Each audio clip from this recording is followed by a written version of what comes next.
Price lord. ದೇವರ ನಾಮಕ್ಕೆ ಸ್ತೋತ್ರ ಉಂಟಾಗಲ್ಪಡಲಿ. ಪ್ರೀತಿಯುಳ್ಳ ದೇವ ಜನರೇ, ಯೇಸು ಕ್ರಿಸ್ತನ ಹೆಸರಿನಲ್ಲಿ ನಾನು ನಿಮ್ಮನ್ನ ವಂದಿಸುತ್ತೇನೆ. ಕೀರ್ತನೆಗಳು 32ನೇ ಅಧ್ಯಾಯ 10ನೇ ವಚನದಲ್ಲಿ ವಾಕ್ಯ ಈ ರೀತಿಯಾಗಿ ಬರೆಯಲ್ಪಟ್ಟಿದೆ. ಯೆಹೋವನಲ್ಲಿ ಭರವಸವಿಟ್ಟವರನ್ನು ಆತನ ಕೃಪೆಯು ಆವರಿಸಿಕೊಳ್ಳುವುದು ಎಂದು ವಚನ ಬರೆಯಲ್ಪಟ್ಟಿದೆ. ಅಂದರೆ ಪ್ರೀತಿಯುಳ್ಳ ದೇವ ಜನರೇ, ಯಾರು ದೇವರಲ್ಲಿ ನಂಬಿಕೆ ಉಳ್ಳವರಾಗಿರ್ತಾರೋ, ಯಾರು ದೇವರಲ್ಲಿ ಭರವಸೆಯನ್ನ ಉಳ್ಳವರಾಗಿರ್ತಾರೋ, ಅವರಿಗೆ ದೇವರ ಕೃಪೆ ಏನ್ ಮಾಡುವಂತದಾಗಿದೆ, ಆವರಿಸಿಕೊಳ್ಳುವಂತದಾಗಿದೆ.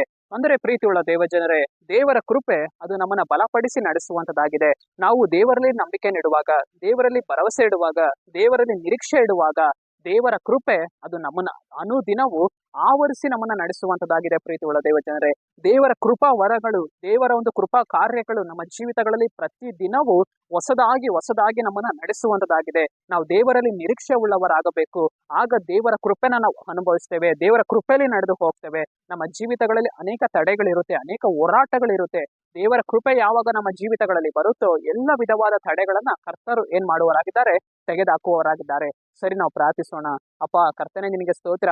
ಈ ವಾಕ್ಯ ಭಾಗ ಸಂದೇಶವನ್ನ ನೋಡ್ತಾ ಇರುವ ಜನಗಳನ್ನ ಮುಟ್ಟು ಅಪ್ಪ, ನೀನು ಅವರ ಜೀವಿತಗಳಲ್ಲಿ ಕ್ರಿಯೆ ಮಾಡಿ ಅಪ್ಪ, ಒಂದು ಭರವಸೆಯಲ್ಲಿ ನೀನು ನಡೆಸು, ಒಂದು ಕೃಪೆಯಲ್ಲಿ ನಡೆಸು. ನಿನ್ನ ಕೃಪೆ ಅವರನ್ನ ಆವರಿಸಿಕೊಳ್ಳಲಿ ಕರ್ತನೆ.